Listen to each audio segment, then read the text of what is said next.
আসসালামু আলাইকুম everyone. Mafia গাল গল্পের 8 নম্বর পার্ট। তো চলো বেশি কথা না কইয়া গল্প শুরু করা যাক। নিলয় বলল, ভাই এখন কি করবেন? মাফিয়া গালের খোঁজ তো পেলাম না। আমি বললাম, পালিয়ে কোথায় যাবে গিরগিটির বাচ্চা? গর্তের ভিতরে লুকালেও সেখান থেকে গিয়ে তুলে এনে মারবো। নিলয় বলল, তা ঠিক আছে, কিন্তু ভাই শুনতে পেলাম যে মাফিয়া গাল নাকি বিশেষ একটা টিমের সঙ্গ নিয়ে কাজ করছে, যাদের সবাই নাকি মার্শাল আর্ট জানে, আর তাদের সাথে সাধারণ 10 জন মানুষ ফাইট করে পেরে উঠবে না। তো আমরা কিভাবে তাদের সাথে ফাইট করব? আমি বললাম, নিলয়, ওইসব 2 টাকার ছেলেপিলে আকাশ মাহমুদের সামনে টিকে থাকার ক্ষমতা নাই। কারণ পালোমা নামক কোনো গ্যাংস্টারের নাম শুনেছিস কখনো হয়তো? নিলয় বলল, ভাই ওরা তো বাংলার সবচাইতে ভয়ঙ্কর টিম, যারা এক একটা চিতাবাঘের চাইতেও ভয়ঙ্কর। তারা প্রশাসনের জন্য কাজ করে, প্রশাসন ইমার্জেন্সিতে তাদের ব্যবহার করে। আমি বললাম, তারা কার কমান্ডে চলে জানিস, বা তাদের লিডারকে? নিলয় বলল, না ভাই, তাদের তো কখনো দেখিও নি, তাদের সম্পর্কে জানবো কি করে?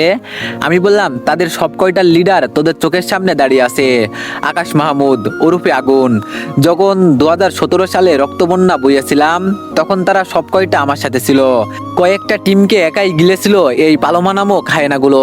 তখন তোরা টিমও আসিসনি। সেই 2017 সালের পরে তারা আবার আন্ডারগ্রাউন্ডে চলে যায়। আজ 3 বছর ধরে তারা এখনো সূর্যের আলো দেখেনি, এখনো গ্রাউন্ডেই নিজেদের প্রশিক্ষণ চালিয়ে যাচ্ছে। তারা শুধু জানে মানুষের রক্ত শ্রবণ করতে। তাদের সব কয়টাকে আবার তক্তের হোলিতে আমন্ত্রণ করব, দেখতে থাক তোরা। চিতাবাঘ কাকে বলে নিজের চোখের সামনে দেখে নিস। আকাশের কথা শুনে টিমের সবাই অবাক হয়ে যায়।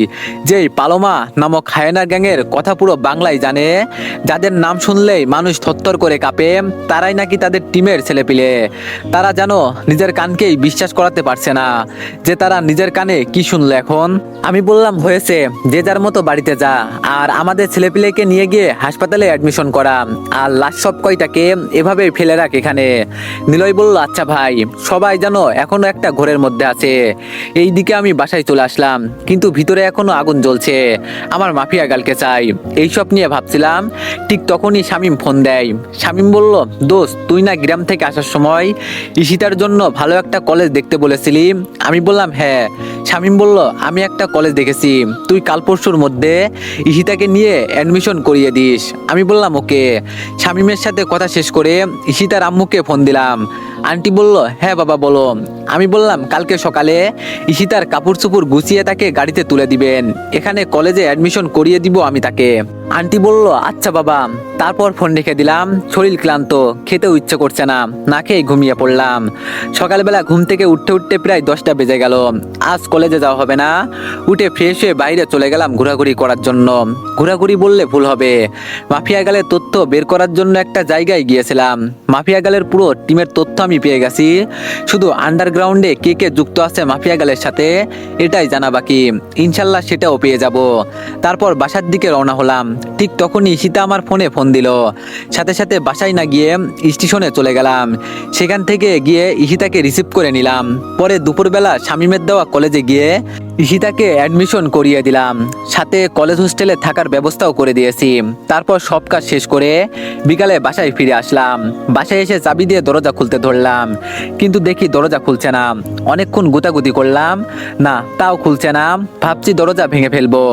যেই ভাবা সেই কাজ, 2 কদম পিছিয়ে গিয়ে দৌড়ে এসে দরজার মধ্যে সজোরে এক লাথি মারলাম। মানে হচ্ছে সবচেয়ে বিশ্বস্ত বুকমেকার, যা পিএইচডি এবং সিরিয়া অ্যাপের অফিসিয়াল পার্টনার। আর আপনারা তো জানেন ফিফা ওয়ার্ল্ড কাপ শুরু হয়ে গিয়েছে, আর এটাই হতে পারে সবচেয়ে বড় সুযোগ আপনার প্রিয় দলকে সমর্থন করার। এই অ্যাপসে আপনি cricket, football, tennis live match দেখতে এবং তাদের স্কোর ভবিষ্যৎবাণী করে সহজেই অর্থ উপার্জন করতে পারবেন। সেই সাথে বিএমডব্লিউ গাড়ি, আইফোন, ল্যাপটপ এবং আরো অনেক নগদ পুরস্কার জেতারও সুযোগ রয়েছে। এই অ্যাপটিতে আপনি class crystal, under and over 21 ইত্যাদি গেম খেলে সহজেই আয় করতে পারবেন। আপনি বিকাশ, নগদ, রকেট, ব্যাংক, ক্রিপ্টো, পেপাল এবং অন্যান্য সহজ পদ্ধতির মাধ্যমে সহজেই আপনার জেতা টাকা তুলতে পারবেন। এখানে আপনি 24 ঘন্টা 7 দিন গ্রাহক সহায়তা পাবেন। তাই এখনই গুগলে অনেক সার্চ করে প্রথম ওয়েবসাইটে গিয়ে রেজিস্ট্রেশন করুন। আর হ্যাঁ, রেজিস্ট্রেশনের সময় আমার প্রোমো কোড VOTO7 ব্যবহার করে প্রথমবার ডিপোজিটে 20,000 টাকা পর্যন্ত পান। সাথে সাথে দরজা খুলে গেল, আর আমি ভিতরে প্রবেশ করলাম। ভিতরে প্রবেশ করতেই দেখি রামিসা ওরফে মাফিয়া গাল পায়ের উপর পা উঠিয়ে ঘরের মধ্যে একটা চেয়ার নিয়ে বসে আছে। মাফিয়া গালকে দেখে মেজাজ খারাপ হয়ে গেল। সাথে সাথে কোমর থেকে মেশিনটা বের করে মাফিয়া গালের উপর গুলি চালিয়ে দিলাম। গুলির বুলেটগুলো মাফিয়া গালের শরীর ছিদ্র করে ওপাশ থেকে বেরিয়ে গেল। কিন্তু অবাক করার বিষয়, মাফিয়া গালের কিছুই হয়নি। সে সেম জায়গায় বসে আছে, পায়ের উপর পা তুলে সামনের দিকে এগিয়ে গিয়ে মাফিয়া গালের বুকের মধ্যে সজোরে একটা লাথি বসিয়ে দিলাম। মাফিয়া গাল লাথি খেয়ে সোজা চেয়ার নিয়ে গিয়ে মাটির উপরে ছিটকে পড়ল। তৎক্ষণাৎ মনের ভিতরে কেমন যেন একটা নাড়া দিল, তাই সামনের দিকে এগিয়ে গেলাম। সামনে এগিয়ে গিয়ে দেখি এটা রিয়েল মাফিয়া গাল না, সে তার কাঠপুটলি রেখে গেছে আমার বাসায়। এটা দেখে তো মেজাজ পুরো চাঙ্গায় উঠে গেছে। সাথে সাথে চাইনিজ কুড়ালটা বের করে কাঠপুটলিটাকে এলোপাতারি কুপাতে শুরু করলাম। কাঠপুটলিটাকে কুপিয়ে কুপিয়ে টুকরো টুকরো করে ফেললাম। হঠাৎই তার ভিতর থেকে একটা সাদা খাম বেরিয়ে এলো। আমি সেটা হাতে নিয়ে খুলে দেখলাম ভিতরে কি আছে। ভিতরে একটা কাগজ দেখতে পেলাম, যার মধ্যে কিছু একটা লেখা আছে। আমি সেটা পড়তে আরম্ভ করলাম। হে আগুন, আমার কিছু সংখ্যক ছেলেপিলেকে মেরে নিজেকে মহান ভাবার কিছুই নেই। এইসব ছোটখাটো বিষয় নিয়ে যদি মহানতার বিচার করা হয়, তাহলে তো আমিও তোর কিছু ছেলেপিলেকে তুলে এনে শরীর থেকে মস্তিষ্ক আলাদা করে দিয়েছি। কিন্তু আমি সেই সবের ক্রেডিট চাই না। আমার উদ্দেশ্য একটাই, আমি অনেক বড় কিছু করব। আর বড় কিছুটা হলো তোকে শেষ করা। আমি চাইলেও তোর ঘরের মাঝে বোমা ফিট করে তোকে মেরে ফেলতে পারি, কিন্তু আমি কায়রের মতো কাজ করব না। ফেস টু ফেস খেলা খেলবো তোর সাথে। অতি শীঘ্রই দেখা হবে তোর সাথে আমার ময়দানে। সেই দিন আসল পাওয়ার কাকে বলে তুই দেখে নিস। সেই দিন তুই মাটিতে পড়ে থাকবি আর আমি তোর মুখের উপর থুতু ফেলবো। সো নিজেকে রেডি করে রাখ খেলার জন্য। কিছুদিনের মাঝেই তোর মুখোমুখি হব আমি। সো একটু ভালো করে প্রিপারেশন নিস, আর না হয়তো আমার ছেলেপেলেই তোকে শেষ করে দিবে। আমার কিছু করার প্রয়োজনও পড়বে না। আর হ্যাঁ, বিশেষ একটা ঝাটকা রেডি আছে তোর জন্য। সেটা মাঠে যেদিন খেলতে নামবি সেই দিন তুই নিজের চোখেই দেখে নিস। সো প্রিপারেশন নে। চিঠিটা পরে গায়ের রক্তগুলো যেন খলখল করছিল। ইচ্ছে করছে মাফিয়া গালকে টেনে হিসড়ে গর্ত থেকে বের করে এনে ওর উপরে হায়নার মতো ঝাঁপিয়ে পড়ি। মাফিয়া গাল, তোকে আমি আগেও বলছি, এবারও বলছি, তুই সত্যি নিজের আমলনামা ভারী করে ফেলছিস। তুই বাঘের কাছে এসে বাঘকেই শাসিয়ে চলে যাচ্ছিস। এই ভুলের মাসুল তোর খুব বড়সড় ভাবে দিতে হবে। কিন্তু আমার একটা জিনিস মাথায় কাজ করছে না, যে আমার খবর মাফিয়া গাল পাচ্ছেটা কি করে, আর কি ঝাটকার কথা সে আমায় বলল। দূর, আর ভাবতে পারছি না। তবে একটা কথা আমি বড়াই করে বলতে পারি, মাফিয়া গাল সেই গর্তের পিপিলিকা, যেই গর্তের রাজা একসময় আমি ছিলাম। না হয়তো কোনোদিনও সে লুকিয়ে লুকিয়ে খেলতো না, কিন্তু আমার আপত্তি নেই বাবাজান। বাংলার একটা প্রবাদ আছে, চোরের 10 দিন গেরস্তের 1 দিন। যেই দিন তুমি মুখোমুখি হবি সেই দিন বরাবর জায়গায় মাইটটা তোকে আমি দিব। এবারের মতো তোর কাঠপুট্টিটাই আমার খেলা দেখলো, পরের বার তুই দেখবি। তারপর কাঠপুট্টিটা মাটি থেকে উঠিয়ে নিয়ে সোজা পুড়িয়ে দিলাম। তারপর হাত মুখ ধুয়ে কিছু খেয়ে নিয়ে পড়তে বসলাম। পড়ায় পুরোপুরি মগ্ন হয়ে গিয়েছি। ঠিক তখনই ঈশিতা ফোন দিল। ঈশিতা বলল, আকাশ, আমার না এখানে কেমন যেন একা একা লাগছে।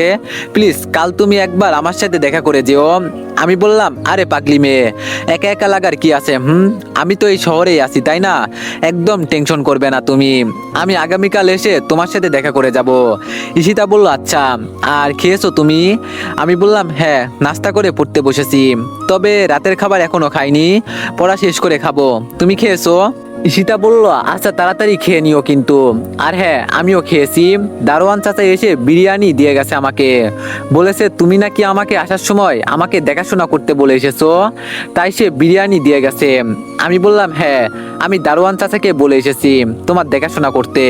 শোনো, তোমার যা প্রয়োজন হবে, যখন যেটা খাইতে ইচ্ছে করবে, তুমি গিয়ে শুধু দারোয়ান চাচাকে বলবে, তিনি তোমাকে সেটাই এনে দিবে। আমি তিনাকে টাকা দিয়ে এসেছি তোমার জন্য। ঈশিতা বলল, তুমি কি জন্য এত টেনশন করতে গেলে? আমি বললাম, ঈশিতা, ভালোবাসবো কিন্তু টেনশন উঠাবো না, সেটা কেমনে করে হয় বলো তো? ঈশিতা বলল, এতই ভালোবাসো আমাকে? আমি বললাম, মাপকাঠি নেই ভালোবাসার, তবে হ্যাঁ, অনেক ভালোবাসি। ঈশিতা বলল, আমি সত্যি অনেক লাকি আকাশ। আমি বললাম, আমিও অনেক লাকি তোমাকে পেয়ে। আচ্ছা থাকো, এখন আর কোনো কথা নয়, এখন গিয়ে সোজা ঘুমিয়ে পড়ো, আর আমি কাল ক্লাস শেষ করে তোমার কাছে আসবো। ঈশিতা বলল, আচ্ছা। ঈশিতার সাথে কথা বলে ফোন রেখে দিলাম। সত্যি নিজের কাছে নিজেরই কেমন যেন অবাক লাগছে যে আমি ঈশিতাকে এতটা ভালোবেসে ফেলেছি। যাক, উপরওয়ালা যাই করেন ভালোর জন্যই করেন, না হয়তো রামিসা নামক কুলাঙ্গারকে আমার জীবন থেকে সরাতো না। হ্যাঁ, আমি এখন থেকে আমার সমস্ত ফোকাস ঈশিতার উপরেই করব। শুধু তার আগে মাফিয়া গালের খেলটা খতম করে নিই। আই হোপ অতি শীঘ্রই সেটা হয়ে যাবে। তারপর আবারও পড়ায় মন দিলাম। পড়া শেষ করতে করতে রাত 11টা বেজে গেল। পড়া শেষ করে খেয়ে দিয়ে ঘুমিয়ে গেলাম। সকালবেলায় ঘুম থেকে উঠে রেডি হয়ে কলেজে চলে গেলাম। কলেজে পৌঁছাতেই দেখি সবাই আমার দিকে অবাক চোখে তাকিয়ে আছে। এইদিকে দূর থেকে শামীম আমাকে দেখতে পেয়ে আমার দিকে এগিয়ে আসছে। কি রে শামীম, সবাই আমাকে এভাবে ঘুরে ঘুরে দেখছে কেন? শামীম বলল, চোখের সামনে ভয়ঙ্কর বা অবাক করা কাউকে দেখলে তো সবাই ঘুরে ঘুরে তাকাবেই, তাই না?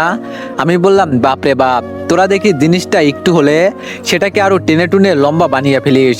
শামীম বলল, হয়েছে থাক, এবার চল ক্লাসে, মানুষের কথা বাদ দে এবার। আমি বললাম, আচ্ছা চল, কিন্তু শোন, কলেজ শেষে আমার সাথে ঈশিতার কলেজে যাস একটু, সে আমায় দেখা করতে বলেছে। শামীম বলল, আচ্ছা। তারপর দুই বন্ধু মিলে ক্লাস করতে চলে গেলাম। দেখতে দেখতে ছুটির সময় চলে এসেছে। একটা সময় ছুটির ঘন্টা বেজে গেল। আমি আর শামীম ক্লাস থেকে বের হয়ে ঈশিতার কলেজে চলে গেলাম। সেখানে গিয়ে ঈশিতার সাথে দেখা করলাম। দুজনে মিলে একটা জায়গায় বসে বসে কথা বলছি, আর পাশে একটা জায়গায় শামীম দাঁড়িয়ে দাঁড়িয়ে ফোনে যেন কি করছে। ঈশিতা বলল, আকাশ, আমার না পড়াশোনা করতে একদম ভালো লাগে না। আমি বললাম, একদম মার লাগিয়ে দিব, অনেক স্বপ্ন তোমাকে নিয়ে আমার। তুমি পড়াশোনা করে নিজের নাম, নিজের বাবা মায়ের নাম উজ্জ্বল করো, আমি সেটা চাই। ঈশিতা বলল, বাপরে বাপ, কি রেগে যাচ্ছে, আচ্ছা যাও, পড়াশোনা করব, কিন্তু তুমি আমাকে তোমার কলেজে নিয়ে চলো। আমি বললাম, ঈশিতা, কিছু কারণে তোমাকে আমি আমার কলেজে অ্যাডমিশন করাইনি। তুমি প্লিজ এখানে কিছুটা দিন স্টাডি করো, তারপর তোমাকে আমি রেফার করে আমার কলেজে নিয়ে যাব। ঈশিতা বলল, আচ্ছা ঠিক আছে। আচ্ছা শোনো না, তোমায় না একটা কথা বলার ছিল আমার। আমি বললাম, হ্যাঁ বলো। ঈশিতা বলল, তুমি কি এখনো মারামারি করো? বা কিছুদিন আগেই তো জানতে পারলাম তুমি আগুন, তো মারামারি তো করোই মনে হয়। আমি বললাম, মারামারি করি না, তবে রক্ত চুষে খাবো কারোর, এটাই হয়তো শেষ খাওয়া, তারপর একদম ভালো হয়ে যাব। ঈশিতা বলল, আকাশ, আমার না খুব ভয় হয় তোমাকে নিয়ে। আমি বললাম, আরে পাগলি মেয়ে, ভয় পাওয়ার কিছুই নেই। আমি আকাশকে তোমার থেকে কেউ আলাদা করতে পারবে না, তো টেনশন নিও না। ঈশিতা বলল, বললেই কি হয় নাকি, হ্যাঁ, যে টেনশন নিও না? টেনশন তো হবেই। আমি বললাম, আরে বললাম তো আমি তোমার আছি, তোমারই থাকবো, কারোর বাপের ক্ষমতা নাই যে আমাকে তোমার থেকে আলাদা করবে। ঈশিতা বলল, আল্লাহ যেন সবসময় তোমাকে সহি সালামত রাখে, সেই দোয়াই করি। ঈশিতার কথা শুনে খুশিতে একটা চুমে এঁকে দিলাম তার কপালে। সে লজ্জায় আমার কাঁধে মুখ লুকালো। আচ্ছা থাক, আর লজ্জা পেতে হবে না, যাও এবার উঠে গিয়ে খাবার খেয়ে নাও, খাওয়ার সময় হয়ে এসেছে, আমারও যাওয়া উচিত। ঈশিতা বলল, আচ্ছা ঠিক আছে, সাবধানে যেও কিন্তু। আমি বললাম, আচ্ছা বাবা। ঈশিতাকে রেখে চলে আসলাম শামীমকে নিয়ে। শামীম বলল, দোষ, মেয়েটা খুব লক্ষ্মী রে, আশা করি দুনিয়া এদিক ওদিক হয়ে গেলেও এই মেয়ে কোনোদিন তোর হাত ছাড়বে না, কোনোদিন তোর সাথে বেইমানি করবে না। আমি বললাম, তাই যেন হয় রে। তারপর দুজন দুজনের বাসায় চলে গেলাম। বাসায় এসে খেয়ে দিয়ে শুয়ে আসি। ঠিক তখনই নিলয় ফোন দিল। নিলয় বলল, ভাই, মাফিয়া গাল সম্পর্কে কিছু তথ্য পেয়েছি। আমি বললাম, কি তথ্য? নিলয় বলল, ভাই, মাফিয়া গাল একা না, তার সাথে আন্ডারওয়ার্ল্ডের 3জন মাফিয়া যুক্ত আছে। আমি বললাম, সেটা তো আমিও জানি যে আন্ডারওয়ার্ল্ডের মাফিয়া তার সাথে যুক্ত আছে, না হয়তো আমি আকাশের সাথে লড়াই করার মতো বুকের পাটা মাফিয়া গালের হতো না। তো নতুন কি খবর পেয়েছিস সেটা বল। নিলয় বলল, ভাই, তারা অনেক কয়জন মাস্টার মাইন্ড হায়ার করেছে, যাদের কেউ শার্প শুটার, আবার কেউ মার্শাল আর্টের ভয়ঙ্কর পারদর্শী। আন্ডারওয়ার্ল্ড থেকে হয়তো তাদেরকে মাফিয়া গালের সাপোর্টে থাকার জন্য পাঠানো হয়েছে। আমি বললাম, ওকে ঠিক আছে, আমিও দেখছি কার কতটুকু ক্ষমতা। আর আন্ডারওয়ার্ল্ডের মাফিয়ারা হয়তো জানে না যে তারা কার বিপক্ষে লড়াই করছে, জানলে জীবনেও দেশের মাটিতে পাড়া দিত না। তোদের আমি আগেও বলেছি যে আন্ডারওয়ার্ল্ডের অনেক মাফিয়া আমি আগুনের পরামর্শ মতো চলে, হাতে গোনা কয়েকজন ছাড়া।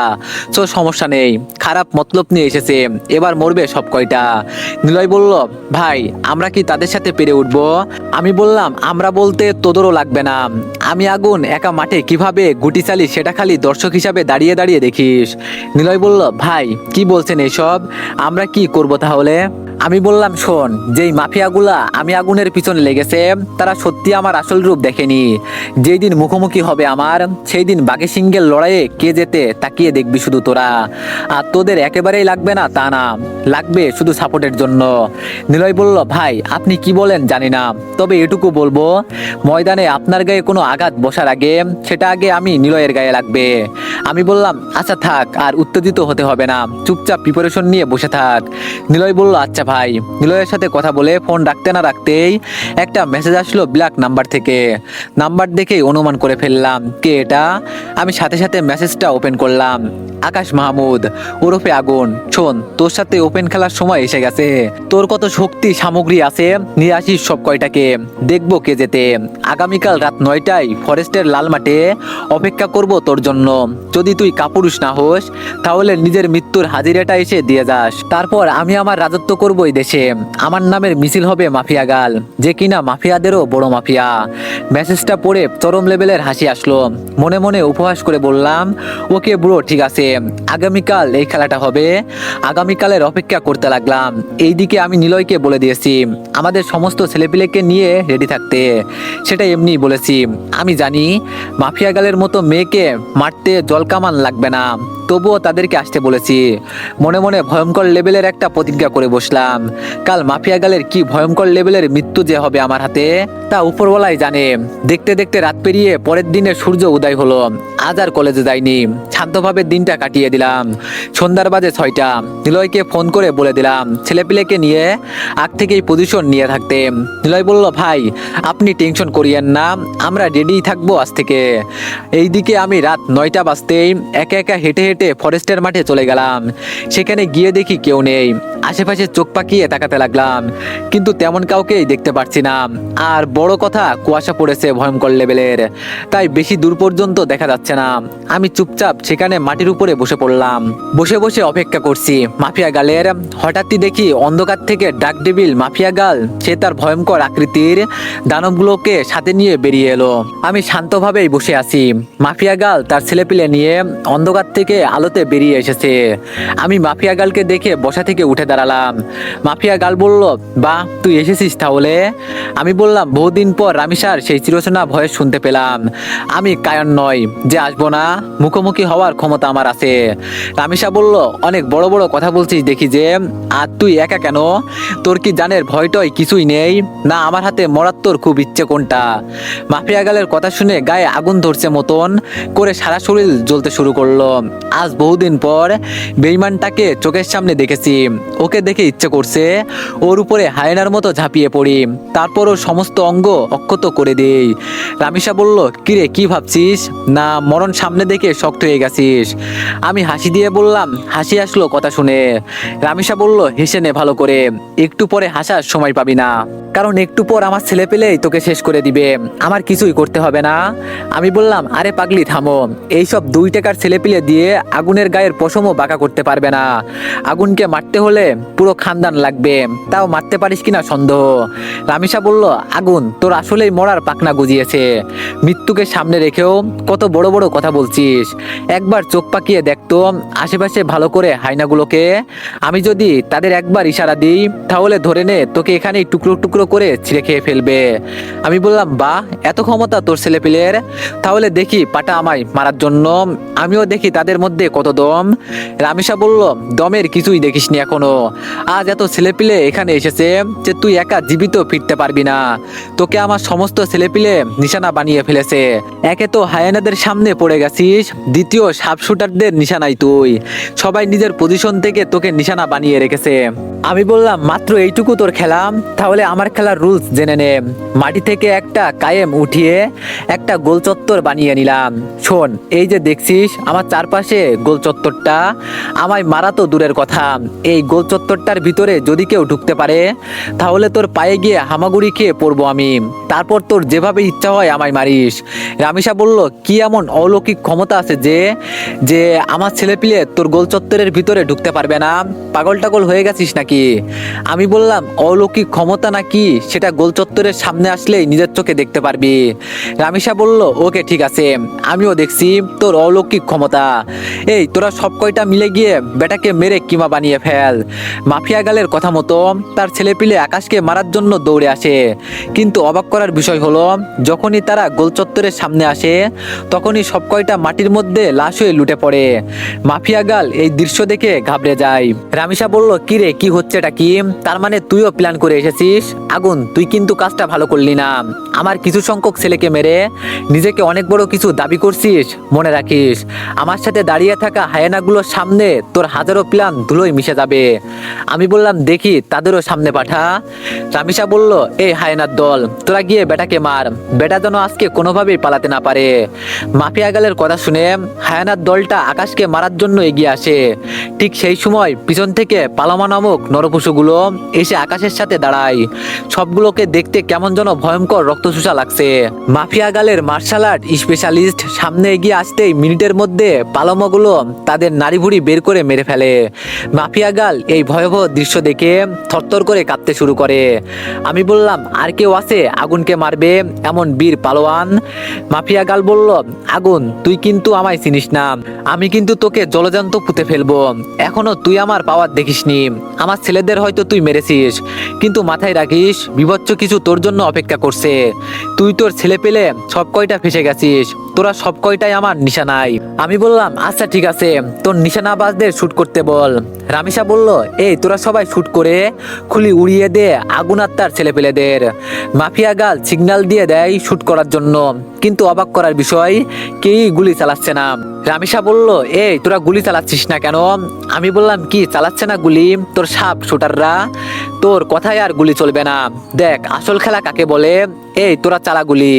আকাশের সিগন্যাল পেতেই সবাই গুলি ছুটতে শুরু করে আসমানের দিকে। আমি বললাম, দেখলি মাফিয়া গাল, আসল পাওয়ার কাকে বলে? রামিসা বলল, জানোয়ারের বাচ্চা, তুই আমার ছেলেদের কি করেছিস? আমি বললাম, আমি কিছুই করিনি, তবে এই যে দেখছিস আমার পাশে ভয়ঙ্কর দানবগুলোকে, ওরা তোর মার্শাল আর্ট স্পেশালিস্ট গুলোকে মারার আগে শার্প শুটার গুলোকে রক্ত শুষে খেয়ে আসছে। আর এখন যারা গুলি চালিয়েছে তারা সবাই আমার ছেলে পেলে।